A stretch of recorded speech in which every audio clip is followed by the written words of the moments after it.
बंदी छोड़ सतगुरु रामपाल जी महाराज जी की जय हो। सतसाई बहन जी, आप अंबाला की रहने वाली हैं। पिछले 5 महीनों से आपने बताया कि आप परम पूज्य सतगुरु रामपाल जी महाराज जी के सत्संग सुन रही हैं। सत्संग आपको बहुत अच्छे लगते हैं, लेकिन नाम दीक्षा आप अभी नहीं लेना चाहती हैं क्योंकि आप एक पार्लर चलाती हैं और आपको लगता है कि कहीं ना कहीं मेरा जो पार्लर का काम है वो परमात्मा के इस सत भक्ति मार्ग में बाधा उत्पन्न कर सकता है। इस वजह से मैं नाम दीक्षा नहीं लेना चाहती। समाधान आपने पूछना चाहा है। बहन देखिए, 5 महीने से आपने जो सत्संग सुने हैं तो उन सत्संगों में बहुत सी बार परमात्मा ने आज वर्तमान के समाज में जो फालतू की परंपराएं हैं, कुरीतियां हैं, रीति रिवाज हैं, त्योहार है, इन सब में परमात्मा ने हमें शामिल होने से दूर किया है। परमात्मा ने मना किया है कि हमने भगत होकर इन सभी क्रियाओं में सहयोग नहीं देना है, क्योंकि भक्ति मार्ग पर यदि हमें चलना है, हमें यदि सतलोक की यात्रा करनी है, तो हमने हमारी कमर पे कम से कम इन परंपराओं का बोझ रखना पड़ेगा। तभी हम आसानी से इस भक्ति मार्ग के सफर को पूरा कर सकते हैं। और वैसे भी परमेश्वर ने बताया कि साधु सोई जो सीधा चाल है।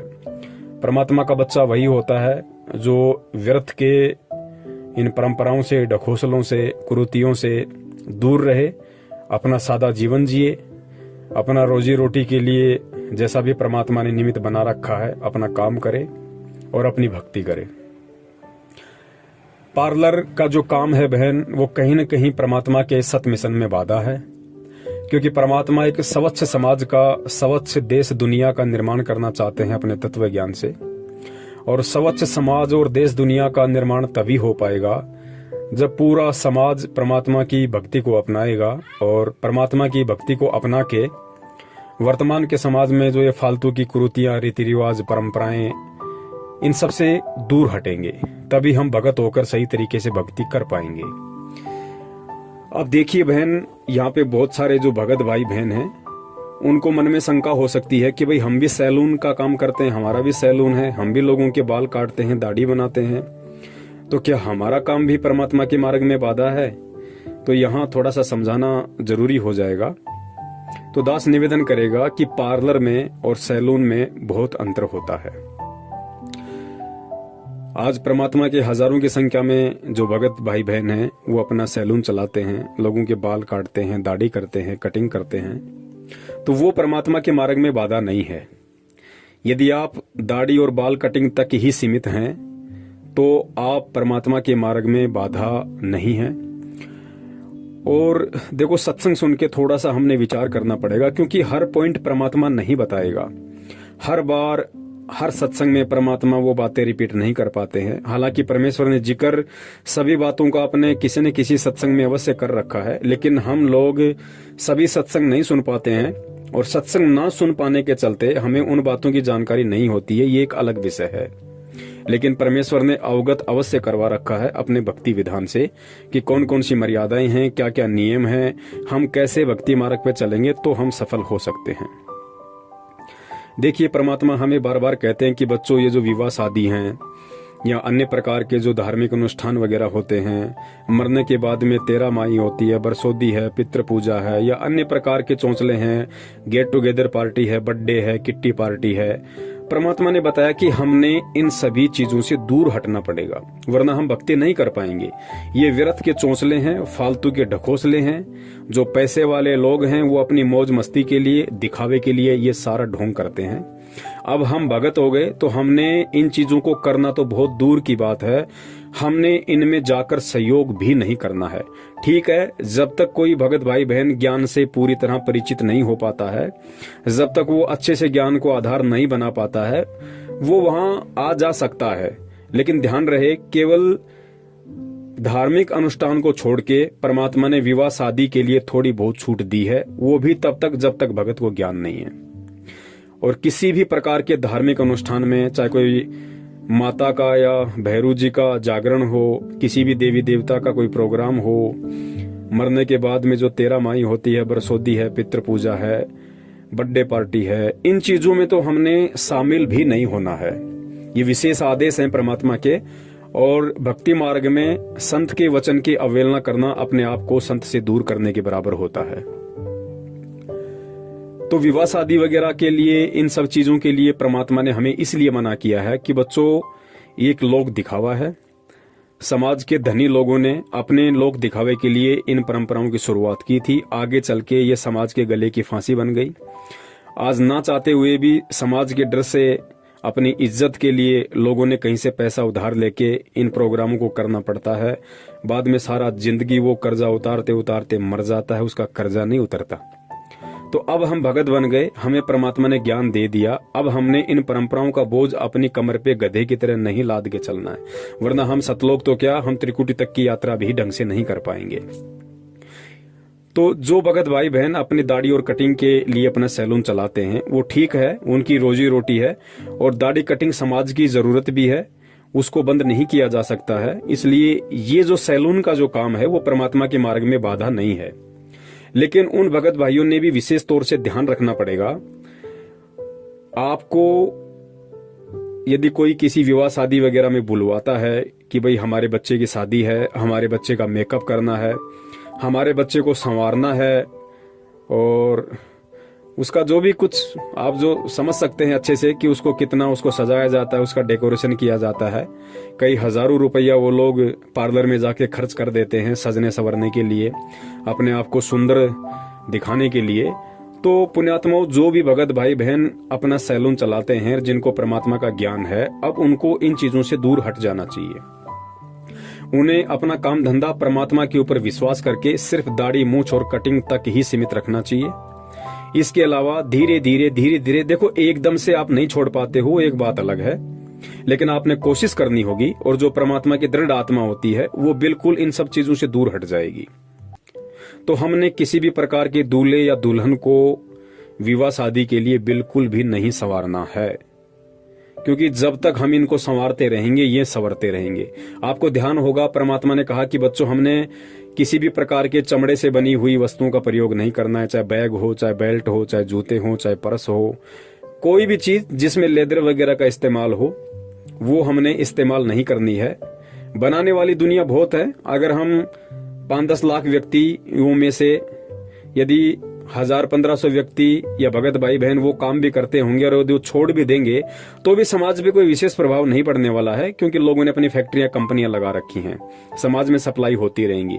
लेकिन परमात्मा ने बताया कि समाज में चाहे सप्लाई हो चाहे ना हो, चाहे वो काम बिगड़े चाहे संवरे, लेकिन हम संत शरण में आ गए तो ये संत का वचन है, संत का आदेश है, और ज्ञान आधार ये कहता है कि हमने उन चीजों में सहयोग नहीं करना है, क्योंकि जब तक हम उन चीजों में सहयोग करते रहेंगे वो लोग पशुओं को मारते रहेंगे, जीव हत्या करते रहेंगे, और ये चमड़े का व्यापार धंधा चलता रहेगा। तो कैसे ये कुरीतियां, ये व्यर्थ की परंपराएं, ये लोक दिखावा, ये कैसे छूटेगा? ठीक इसी प्रकार पुण्यात्माओं, हम भगत होकर जब तक हम इस तरह से किसी दुल्हन का मेकअप करना, किसी दूल्हे का मेकअप करना, जब तक हम ये सब करना नहीं छोड़ेंगे तो वो कभी भी अपना मेकअप करवाना नहीं छोड़ेंगे, और समाज में ये परंपराएं चलती रहेंगी। तो हम भगत हैं, हमने बिल्कुल भी इस तरह के मेकअप वगैरह उनके नहीं करने हैं। भले मेकअप करवाने के लिए यदि वो अपनी दुकान पे आता है, देखिए मेकअप भी 2 प्रकार से है। यदि वो नॉर्मली यदि अपना कोई मेकअप करवाना चाहता है, कोई मसाज वगैरह करवाना चाहता है, कोई फेशियल वगैरह करवाना चाहता है, तो आप उसका वो कर सकते हैं। लेकिन स्पेशली यदि वो किसी शादी विवाह के लिए करवाना चाहता है, उसकी खुद की शादी है, और यदि उसके लिए वो मेकअप वगैरह करवाना चाहता है, तो कहीं न कहीं हमारे को इन चीजों से दूर हटना पड़ेगा। हमने उनको मना करना पड़ेगा कि भाई विवाह शादी के लिए मैं मेकअप नहीं करता। ठीक इसी प्रकार जब किसी की मृत्यु हो जाती है तो समाज में एक परंपरा है कि सारे परिवार वाले जो उसके ब्लड रिलेशन में होते हैं वो अपने बाल कटवाते हैं सर के। तो पुण्यात्माओं, बहुत सारी बार क्या होता है, जब किसी के घर में मृत्यु हो जाती है तो वो लोग नाई को बुलवाने के लिए आते हैं कि भाई चलो हमारे घर में मृत्यु हो गई है किसी सदस्य की और आपने सभी का मुंडन करना है। तो यदि किसी भगत की दुकान है, यदि समाज का ऐसा कोई व्यक्ति भगत के पास आकर ये बात बोलता है, तो भगत ने बिल्कुल भी उसमें जाके सहयोग नहीं करना है। भगत ने बिल्कुल भी वहां जाके मुंडन नहीं करना है, वरना वो आपका सहयोग माना जाएगा। और यदि आपकी दुकान पे कोई व्यक्ति आता है और यदि वो मुंडन करवाता है और यदि ये बोल के करवाता है कि भाई हमारे परिवार में मृत्यु हो गई है और हमारा आप लोग मुंडन कर दो, तो भी हमने उनका मुंडन नहीं करना है। हमने हाथ जोड़ के उनसे प्रार्थना करनी है कि देखिए मेरे गुरुदेव के सख्त आदेश हैं, इन परंपराओं के अंदर आप जो मुंडन करवा रहे हैं ये मुंडन मैं नहीं कर सकता। हाँ, यदि सामान्य तरीके से यदि आप अपने सर के बाल उतरवाना चाहो तो मैं उतार सकता हूँ, लेकिन इन परंपराओं के नाम पे मैं आपका मुंडन नहीं कर सकता। क्योंकि पुण्यात्माओं, जब हम थोड़ा सा संघर्ष करेंगे, हम थोड़ा सा इन चीजों में आगे बढ़ेंगे, तो समाज इन चीजों पे सोचने पे मजबूर होगा कि भाई ऐसी क्या बात है, ऐसा क्या ज्ञान है इनके गुरु के पास में, ऐसा क्यों कहता है इनका गुरु इनको। दुनिया में तो कोई मना नहीं करता, लोग तो जा जाके मुंडन करते हैं, दूल्हा दुल्हन का घर पे जाके मेकअप करते हैं ताकि उनको ज्यादा पैसा मिले। लेकिन ये लोग मना कर रहे हैं, तो इसका रीजन क्या है? तो समाज सोचने पे मजबूर होगा। और पुण्यात्माओं, जब तक हम इन क्रियाओं में शामिल होते रहेंगे, हम उन लोगों का सहयोग करते रहेंगे, तो फिर कैसे बात बनेगी? तो धीरे धीरे क्योंकि आगे चल के तो पूरा भगत समाज ही परमात्मा का होगा। हर जगह परमात्मा के बच्चे होंगे, हर 100 में से 90 दुकान जो भी होंगी सैलून की परमात्मा के बच्चों की होंगी।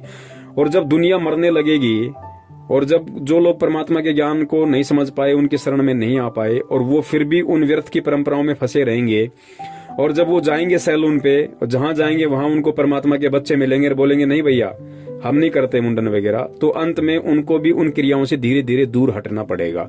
तो वो प्रक्रिया होगी कब? जब आज हम उसकी शुरुआत करेंगे, जब आज हम सतगुरुदेव जी के ज्ञान आधार से इन चीजों से पीछे हटेंगे, तो आगे चल के समाज धीरे धीरे इन चीजों से सुधरेगा। तो हमने किसी भी दूल्हा या दुल्हन का मेकअप नहीं करना है यदि आपकी सैलून की दुकान या ब्यूटी पार्लर की दुकान है। तो हमने किसी भी व्यक्ति का मुंडन नहीं करना है यदि आपकी सैलून की दुकान है। तो नॉर्मली यदि कोई आपसे दाढ़ी कटिंग वगैरह करवाता है, बिल्कुल हम कर सकते हैं। चेहरे पे कोई फुंसी वगैरह है, या चेहरे का जैसे कोई रंग वगैरह उनका काला पड़ गया है किसी वजह से, यदि वो फेशियल वगैरह करवाना चाहता है, मसाज वगैरह करवाना चाहता है, तो वो हम कर सकते हैं, उसमें कोई दोष कोई दिक्कत नहीं है। इसके अलावा पुण्यात्माओं, अगर आप हिम्मत कर सको इस परमात्मा के मिशन में, तो आप लोग किसी के बालों को काला भी ना करो। क्योंकि परमात्मा हमें तो मना करते ही है कि भाई हमें बिल्कुल भी अपने बाल काले नहीं करवाने हैं। हमें सुंदर दिखने के लिए या बुढ़ापे में जवान दिखने के लिए जो लोग बालों में डाई करते हैं, मेहंदी लगाते हैं, कलर लगाते हैं, भगत के लिए तो परमात्मा ने विशेष तौर से मना कर ही रखा है। और जो चीजें भगत के लिए मना है, तो भगत ने सोचना चाहिए कि उन चीजों में भगत ने सहयोग भी नहीं देना चाहिए, उन चीजों में भगत ने सहयोग भी नहीं देना चाहिए। जैसे गुरुदेव ने बताया कि भगत को शराब नहीं पीनी, तो भगत ने तो बिल्कुल भी नहीं पीनी। लेकिन भगत से यदि कोई शराब के लिए पैसे मांगता है, या शराब की बोतल मांगता है, या शराब मंगवाता है, तो भी गुरुदेव ने कहा है कि आपने उसमें सहयोग भी नहीं करना है। तो इसी प्रकार पुण्यात्माओं, जब परमेश्वर ने हमें बालों में कलर लगाने के लिए मना किया है, हमें बालों को रंगने के लिए मना किया है, तो पुण्यात्मा ये ज्ञान आधार की बात है। हर चीज को परमात्मा दबाव दे के नहीं बताएगा, क्योंकि परमेश्वर को पता है कि जब धीरे धीरे सत्संग सुनता रहेगा तो आगे चल के इसको भी इन चीजों का आभास हो जाएगा, और एक न एक दिन ऐसा आएगा इसकी आत्मा स्वयं इसको कोसने लग जाएगी कि भाई तू जो कर रहा है वो गलत है। जब गुरुदेव ने तुझे जहर खाने के लिए मना किया है, तो तू दूसरों को जहर कैसे खिला सकता है? तो पुण्यात्माओं, हमने धीरे धीरे, यदि आपकी आत्मा गवा दे, देखो दास कोई जबरदस्ती नहीं कर रहा है, और दास केवल परमात्मा के ज्ञान आधार से ही आप जियों को ये सलाह दे रहा है, ये बता रहा है। परमात्मा ने भी एकदम से दूसरों के लिए नहीं बताया है, क्योंकि परमात्मा को पता है कि यदि एकदम से इन पुण्यात्माओं पर दबाव दे दिया जाएगा तो ये भक्ति नहीं कर पाएंगी। लेकिन जब इनको ज्ञान होगा, धीरे धीरे परमात्मा की शरण ये ग्रहण करेंगे, और जब भक्ति मार्ग में आगे बढ़ेंगे, इनका ज्ञान योग खुलेगा, तो धीरे धीरे इनकी आत्मा इनको कसोटने लग जाएगी कि यार जब गुरुदेव ने मुझे शराब पीने के लिए मना किया, तो मैं दूसरों का सहयोग कैसे कर सकता हूँ? जब परमात्मा ने मुझे मेरे बाल डाई करने के लिए मना किया, तो मैं दूसरों के बाल डाई कैसे कर सकता हूँ? तो पुण्यात्माओं, ये ज्ञान आधार की बात है। और जिस भी भगत भाई को यदि ये बात उचित लगे, जिसका सैलून का काम है, पार्लर का काम है, और यदि वो चाहे तो परमात्मा के प्रति अपने भाव व्यक्त कर सकता है, परमात्मा के प्रति एक ज्ञानी भगत होने का परिचय वो दे सकता है, धीरे धीरे वो भगत इन परंपराओं से दूर हो सकता है, इन चीजों से वो दूर हो सकता है। क्योंकि जब कोई करेगा नहीं तो फिर करवाएगा कौन? तो इस प्रकार से पुण्यात्माओं, हमने अब इन चीजों से धीरे धीरे हटना पड़ेगा। ये ज्ञान आधार के ऊपर है, ये मेरे कहने से या किसी के दबाव देने से नहीं होगा। ये जब तक आप अपने अंतरात्मा से इस बात को गहराई से नहीं सोचेंगे कि वास्तव में बात तो सही है। यदि हम लोगों को रंगना नहीं छोड़ेंगे तो लोग अपने आप को रंगवाना कैसे छोड़ेंगे? तो पुण्यात्माओं, आपने विचार करना पड़ेगा इस बात पे। और बहन जी, आपका जो पार्लर का काम है, देखिए अभी आपने नाम दीक्षा नहीं ली है, और नाम दीक्षा लेने से पहले ही परमात्मा ने आपके ऊपर इतनी दया कर दी कि आपकी आत्मा ये स्वीकार नहीं कर रही थी कि भाई पार्लर का काम कहीं ना कहीं परमात्मा के मिशन में बाधा है। तो बहन, ये आपकी बहुत अच्छी सोच है। अगर परमेश्वर दया करें तो बहन आप जी इस धंधे से थोड़ा थोड़ा करके आप जी दूर होइए और परमात्मा से आप प्रार्थना करते रहिए। देखिए, आपने अगर परमात्मा के लिए इतना सोचा है, परमात्मा के सत्संग सुन के आपके मन में इतने विचार आए हैं, तो जाहिर सी बात है यदि आपकी इच्छा इस काम को छोड़ने की होगी तो परमात्मा आपके लिए 10 रास्ते भी खोल देंगे। वो समर्थ है, वो शक्तिशाली है, वो सर्वशक्तिमान है, वो अंतर्यामी है। वो केवल अपने बच्चों के भाव देखता है कि मेरे बच्चों की इच्छा क्या है। यदि उनकी इच्छा भक्ति के अकॉर्डिंग होगी तो परमात्मा 100% उस इच्छा को पूरा करने में भगत का सहयोग देता है। तो बहन, आप कोशिश कीजिए कि आप इस चीज से दूर हों, और यदि और कोई काम ऐसा आपको लगे उस काम को आप आसानी से कर सकती हैं, और वो काम परमात्मा के भक्ति मार्ग में किसी प्रकार की बाधा भी उत्पन्न नहीं करेगा, तो आप जी जरूर उस काम को बहन कर सकती हैं। और जब आपको लगे कि अब मैं बिल्कुल तैयार हूं परमात्मा से नाम दीक्षा के लिए, तो आप दास को फोन कर सकती हैं। दास आपको संकल्प नाम दीक्षा का वीडियो भेज देगा। वीडियो देख के, और यदि आपकी अंतरात्मा आपको गवाही दे तो आप उसी विधि से अपने घर में परमेश्वर का दरबार लगा के, और जो विधि परमेश्वर ने बताई है संकल्प नाम दीक्षा के माध्यम से, उस आधार से आप जी परमात्मा की भक्ति शुरू कर सकते हैं। यदि आपको विश्वास होगा तो समान रूप से लाभ परमात्मा ने उनका बताया है। और जैसे गुरुदेव आश्रम में आ जाएंगे उसके बाद में आप परमात्मा से प्रार्थना कीजिए, परमात्मा जैसे भी आपको स्वयं नाम दीक्षा दें या किसी और के माध्यम से आपको नाम दीक्षा दिलवाएं, वो फिर मालिक का काम है। बहन सत साहिब, जय हो बंदी छोड़ के।